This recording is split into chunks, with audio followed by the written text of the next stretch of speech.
Well, hello everyone! Ogre27 Kane here today, and we're gonna do a review of Broadsword Warlord Edition for Nintendo Switch.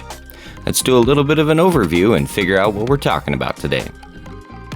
So this is a tactical RPG with a historical setting brought to us by Hoplite Research.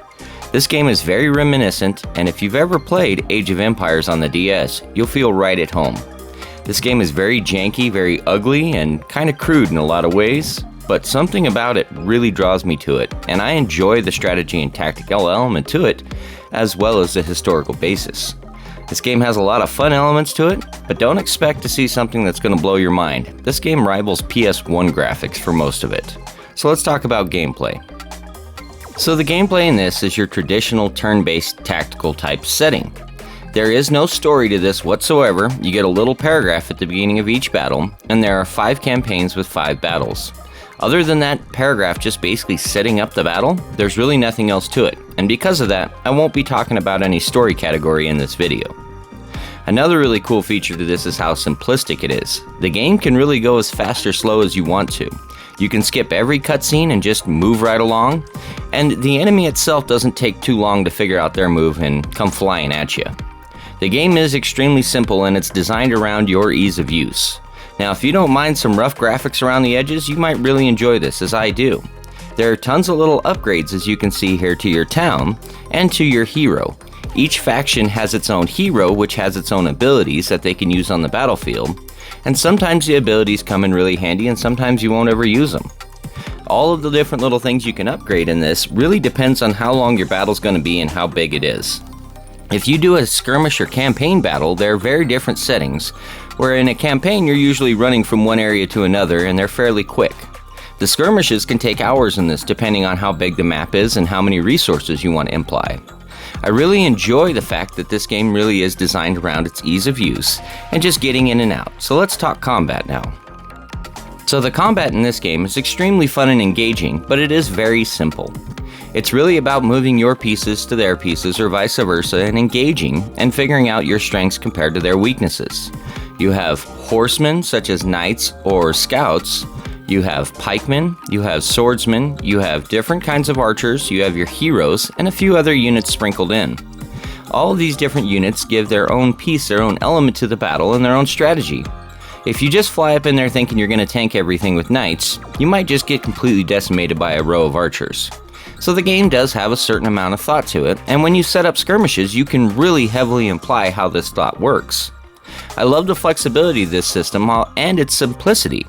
Being very much like Age of Empires, it really puts you in the mindset of, do I need to grow resources or do I need to fight enemies this turn?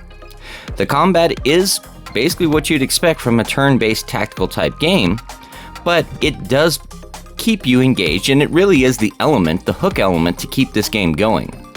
I didn't really care too much. These little cutscenes are fun, but they don't really have that big an impact other than when you really want to take out an enemy. So let's do controls and audio. So we're briefly going to touch on controls, because they are something I do have to mention. Although they're very simplistic, and it's really just selecting from one point to another, one character to attack another, or one space to another. But there is a certain amount of jankiness that goes with it, as this game really was developed for a mouse and keyboard. When you're hovering over your character or the enemy character or moving from box to box, there's no feedback, and so it's really difficult to make sure you're on the right square, and sometimes you'll make a mistake. As you play the game and get used to it, these things don't bother you so much, but they definitely are something I have to mention. So let's talk about the audio now. And I'm going to show some of the audio off here because it is kind of contentious. You may either really like it or you may downright hate it. It's simple.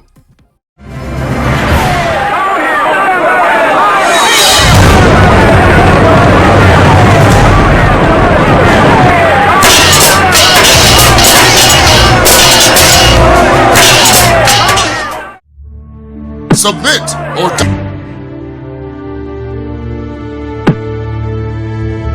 strike hard and fast.